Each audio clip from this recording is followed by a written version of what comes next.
Oi, meu nome é Mariana Tamborindeg, eu sou estudante de medicina do quarto ano da Universidade Federal de Ciências da Saúde de Porto Alegre e sou também presidente da Liga de Emergência e Trauma da universidade. Queria dar a todos as boas-vindas, então, ao nosso curso de Primeiros Socorros de 2022 e vamos começar a aula sobre a introdução aos primeiros socorros. A primeira coisa que eu gostaria de tratar com vocês, então, é sobre a definição, né? O que são primeiros socorros? De acordo com o Conselho Internacional de Ciências em Primeiros Socorros, a gente pode definir eles como comportamentos e atitudes de ajuda temporária e imediata a uma pessoa que está ferida ou que adoece subitamente. São ações que podem ser realizadas por qualquer pessoa capacitada e muitas vezes vão incluir atitudes que podem ser realizadas pelas próprias vítimas. Vamos entender um pouco mais dessa definição, então. Por que, que são ações temporárias, né? Porque elas prevêem que ou a gente vai conseguir resolver o problema dessa vítima, ou a gente vai precisar solicitar ajuda especializada. Elas são ações imediatas, porque em alguns casos vai existir um curto período de tempo até que o problema de saúde dessa vítima se agrave, ou até mesmo leve à morte. As injúrias podem ser tanto traumáticas como, por exemplo, num acidente de trânsito, como podem ser também clínicas, por exemplo, um AVC. E essas ações podem ser prestadas por qualquer pessoa capacitada, o que significa que a gente não está falando apenas de profissionais da saúde, né? Qualquer leigo com a devida capacitação em primeiros socorros pode e deve realizar esse socorro. Então, por que que é importante falar sobre isso, né? Eu trouxe aqui diversas situações que podem muito bem acontecer no dia a dia. Então, cortes, engasgos, reações alérgicas, acidentes de trânsito, uma parada cardiorrespiratória. E são situações que afetam em menor ou maior grau indivíduos, famílias, comunidades todos os dias. E na grande maioria dessas situações, a primeira pessoa a auxiliar essa vítima não vai ser um profissional da saúde treinado, né? Na maioria das vezes vai ser as pessoas que estavam passando por ali no momento, ou que estão em casa com essa pessoa, ou no trabalho. E por isso se torna tão importante a gente ter o conhecimento sobre os primeiros socorros. E poder ajudar e até mesmo salvar a vida de alguém em alguma ocasião. Então, sempre que a gente fala de primeiros socorros, a primeira coisa que tem que vir na nossa cabeça é saber prevenir acidentes. Então, a gente sabe que a grande maioria dos acidentes que acontecem poderiam sim ter sido prevenidos. Então, se a gente tomasse medidas de segurança corretas, a gente poderia ter evitado. E se mesmo assim, se tomando todas as medidas de precaução, a gente não conseguir evitar a ocorrência de um acidente, é importante que a gente saiba como proceder quando ele acontece. Quais são, então, os objetivos, né? Por que, que a gente está fazendo esses primeiros socorros? O primeiro deles é preservar a vida das vítimas, aliviar o sofrimento delas, prevenir maiores lesões e promover a recuperação dessas vítimas. E aí a gente precisa parar para pensar um pouco, né, de como que nós vamos realizar esses primeiros socorros, né? O que, que é esperado de mim para que eu realize isso? A gente precisa entender que não é esperado que ninguém haja como super-herói, seja um super-herói e tenha atitudes milagrosas e que faça o impossível, né? Mas existem sim algumas competências que são esperadas do prestador de primeiros socorros que se habilita, né, a prestar o socorro para essas vítimas. Então, a primeira competência esperada é que o prestador de primeiros socorros seja capaz de avaliar e reconhecer a necessidade de cuidados, porque a gente só vai conseguir intervir numa situação e talvez possivelmente salvar a vida de alguém se a gente souber reconhecer que essa situação está acontecendo, né? Então, vou dar um exemplo. Se eu vejo na minha frente essa mulher que está subitamente com essa paralisia facial, né, que a gente representa aqui por essa face caída, né, de um lado. E que tá com uma dor de cabeça muito, muito, muito forte. Ela fala que é a dor de cabeça mais intensa da vida dela. Eu tenho que pensar que essa mulher pode estar tendo um AVC, que até que me provem o contrário, essa mulher está tendo um AVC. Então, eu preciso pensar nisso, porque se eu não pensar nisso, se eu achar que ela pode estar tendo uma enxaqueca pela dor de cabeça, eu não vou conseguir tratar adequadamente essa paciente. Então, eu preciso saber reconhecer. A segunda competência esperada é o conhecimento da técnica e do manejo apropriado para cada uma das situações de primeiros socorros. Então, por exemplo, né, não me adianta nada eu ver aquela paciente, aquela mulher, identificar que ela pode estar tendo um AVC e falar para ela, né, sei lá, se deitar no escuro na cama dela para ver se a dor de cabeça passa, né, como se fosse uma enxaqueca. Não adianta nada. Eu sei que o AVC é uma situação de emergência, que essa paciente precisa de ajuda e não tem como eu deixar essa pessoa descansando na cama para ver se, por exemplo, passaria dor de cabeça, né? Eu preciso saber o manejo dessa situação. Por fim, então, a gente precisa conhecer as limitações, nossas limitações pessoais e as limitações que o meio impõe a nós. E saber quando é necessário solicitar, então, um auxílio profissional, né?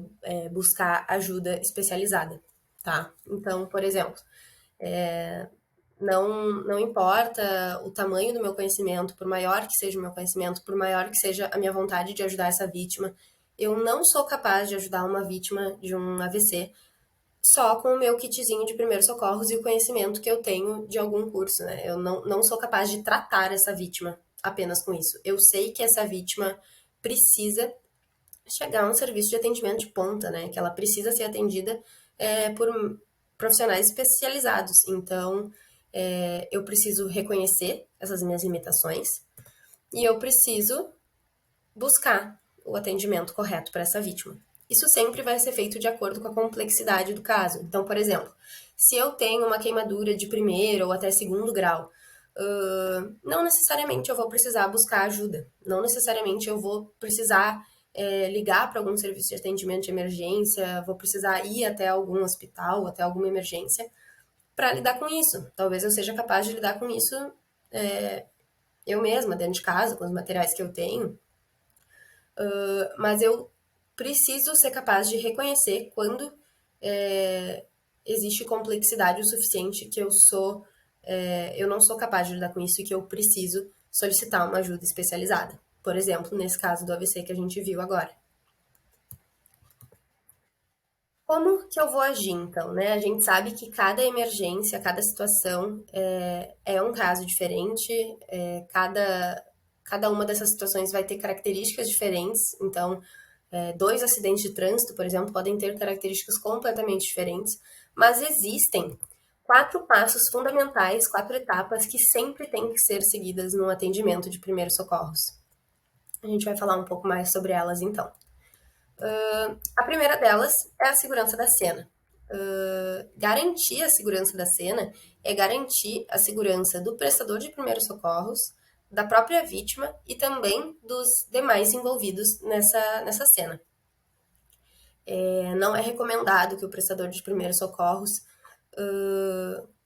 inicie, né, o serviço, os primeiros socorros, sem verificar a segurança da cena, porque ele está se colocando em risco e a gente pode acabar tendo mais uma vítima no local, né? Então, por exemplo, num prédio que está com risco de desabamento, eu entrar nesse prédio para fazer os primeiros socorros é um risco que eu estou me colocando, eu posso acabar virando mais uma vítima ali dentro, né? Então, não é recomendado.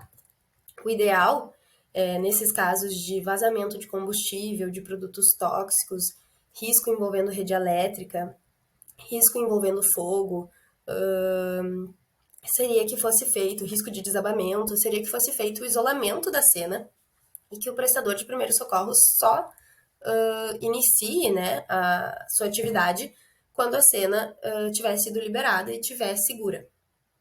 A segunda questão por exemplo, em acidentes de carro, né, que a gente precisa sempre fazer a sinalização da rua, da avenida, da rodovia, antes de iniciar os primeiros socorros, né, para evitar que exista um segundo acidente. Então, por exemplo, a gente vai atender um acidente de carro, né? Se eu não sinalizar que existiu esse acidente, por exemplo, com aqueles triângulos, né, eu posso muito bem ser atropelado por algum carro que passou muito rápido e não viu que existe um acidente ali, né? Então, sempre é importante a gente cuidar da segurança da cena. O segundo passo é manter a calma e tranquilizar todos os envolvidos. Numa situação de primeiros socorros, a primeira pessoa, a última pessoa que pode estar nervosa, aparentemente nervosa, é o prestador de primeiros socorros, né? Ele tá ali para ajudar, então ele tem que demonstrar calma e segurança nas ações. Então a gente respira fundo, avalia o acidente, a gente vai avaliar a gravidade geral do ocorrido, a gente vai ver se a gente se machucou, se a gente tem condições de ajudar outras vítimas. E se sim, se a gente tiver condições de ajudar, a gente vai tranquilizar as vítimas, informá-las da nossa intenção de ajudar e informar também de todas as ações que a gente vai realizar. Então, a gente vai chegar até a vítima, vai dizer que a gente vai, por exemplo, ligar para o SAMU, que a gente vai imobilizar alguma coisa, esperar que a ajuda chegue, enfim, esse tipo de coisa. Sempre importante também lembrar de tomar cuidado com ações impulsivas e imprudentes. Muitas vezes, no ímpeto de ajudar alguém, a gente pode acabar fazendo algo que não é o indicado e o adequado para aquela situação, né? Então, por exemplo, quantas vezes a gente não ouve histórias de pessoas que sofreram algum acidente de trânsito, por exemplo, e a população no geral viu e quis levantar a pessoa, ajudar a se mexer. Isso não é indicado, né? A gente sabe que essa pessoa ela pode ter uma lesão vertebral de cervical, por exemplo, e na movimentação dessa vítima a gente pode acabar lesionando ainda mais. Então, sempre cuidar com as nossas ações, cuidar se a gente não está tendo nenhuma ação impulsiva e que pode piorar o estado de saúde dessa vítima. Bom, o terceiro passo, então, vai ser solicitar ajuda especializada sempre que necessário, como a gente já conversou. No Brasil, a gente tem vários serviços de atendimento às emergências que a gente pode contatar pelo telefone. E é muito importante que o prestador de primeiros socorros saiba quais são esses serviços, saiba como fazer para contatá-los em uma situação de emergência e também quando, né, que a gente vai precisar chamar esses serviços. Então, né, como que a gente vai fazer para entrar em contato? Sempre que a gente estiver numa situação de um atendimento, né, em primeiros socorros, que a gente tiver várias pessoas em cena, a situação às vezes pode até se tornar um pouco caótica, porque tem muita gente querendo saber o que aconteceu, observar, tem gente querendo de fato ajudar. A gente vai ter que manejar, né, essas pessoas curiosas e apontar para alguém, falar, tu vai ligar pro SAMU e passar, né, o que aconteceu, pedir ajuda. Esse direcionamento, ele é importante porque ele garante que a ação seja feita, tá? Então, por exemplo, numa situação caótica em que tá todo mundo ali querendo saber o que aconteceu, todo mundo meio em cima, tu apontar para alguém e pedir que seja feita uma ação garante que essa ação seja feita, né? Diferente de quando eu só falo assim, alguém liga pro SAMU. Isso não me garante que alguém vai ligar, porque pode ser que várias pessoas fiquem naquela situação de, acho que o fulano vai ligar, não, eu não vou ligar, né? Enfim. Então, quando a gente direciona, a gente garante que essa ação seja feita. Então, isso é muito importante. Tá? E se eu estiver sozinho, né? Se eu não tiver outras pessoas para apontar para alguém e pedir para alguém ligar para um serviço de emergência? Se eu estiver sozinho, eu vou ligar eu mesma, vou colocar o telefone no Viva Voz e vou realizar o meu atendimento de primeiro socorro enquanto eu converso com o serviço, tá? Quais são, então, né, esses serviços? E como que e por que número a gente pode conseguir contatá-los? O Serviço de Atendimento Móvel de Urgência, o SAMU, pode ser contatado através do número 2, é um número de acionamento gratuito em todo o território nacional, e o SAMU é considerado o principal serviço de pré-hospitalar desde 2003. Já o Corpo de Bombeiros a gente pode contatar através do número 193, também de forma gratuita em todo o território nacional. A Brigada Militar a gente vai acionar através do número 190 em casos de roubos, ameaças à vida, atentados e outras situações. A Polícia Rodoviária Federal a gente vai contatar através do número 191 e eles são responsáveis pela fiscalização de rodovias e estradas federais. E a Defesa Civil a gente pode contatar através do número 199 e eles são responsáveis por evitar, né, e lidar com situações de desabamentos, enchentes e outros desastres. A gente vai falar um pouco mais, então, sobre o SAMU e os bombeiros, tá? Uma dica só pra gente não esquecer qual que é o número do SAMU e o número dos bombeiros, é que se a gente for um pouquinho criativo, a gente consegue imaginar que o 2 do SAMU, se a gente inverter ele é o S de SAMU, né? Então a gente tem o 2, se a gente inverter, ele fica o S. Mais ou menos assim. E também, usando um pouco de imaginação, mas ao meu ver um pouco menos, se a gente pegar o 3 do 193 do Corpo de Bombeiros, a gente pode imaginar que ele pode virar um B se a gente adicionar um traço, né? Então, 192 é o número do SAMU e 193 é o número do Corpo de Bombeiros. E o que acontece, então, né, quando a gente liga para o SAMU? Quando a gente liga para o SAMU, a gente vai, pelo número 192, a gente vai ser atendido por uma central de regulação que vai nos passar para uma telefonista de regulação médica. E essa telefonista vai fazer várias perguntas para coletar informações necessárias sobre o acidente e passar essas informações para o médico regulador, para que ele avalie, então, o que de fato aconteceu, qual que é a gravidade do acidente e tome as devidas medidas, né? Então, a forma com que a gente passa essas informações para a telefonista são muito importantes e podem acabar definindo se a gente vai ou não receber o atendimento adequado, né? Porque elas vão ser usadas pelo médico regulador para avaliar a gravidade desse incidente e o que é necessário fazer por essas vítimas. Então, o médico regulador ele vai definir se essa vítima e esse prestador de primeiros socorros podem simplesmente ir até uma UBS ou se apenas o aconselhamento por telefone mesmo é o suficiente nesse caso. E pode definir também se é necessário enviar apoio imediato, né? Esse apoio ele seria através das ambulâncias de suporte básico de vida ou do suporte avançado de vida. As ambulâncias de suporte básico de vida são compostas por um condutor e um técnico de enfermagem, enquanto as ambulâncias do suporte avançado de vida vão ser compostas na equipe, né, por um condutor, um médico e um enfermeiro. E em algumas regiões do Brasil, a gente ainda vai ter lanchas e motos para fazer esse atendimento e, em alguns casos especiais, até mesmo helicópteros. Então, aqui umas imagens só para a gente ver, né, desses outros meios de transporte que o SAMU tem disponível em algumas regiões do país.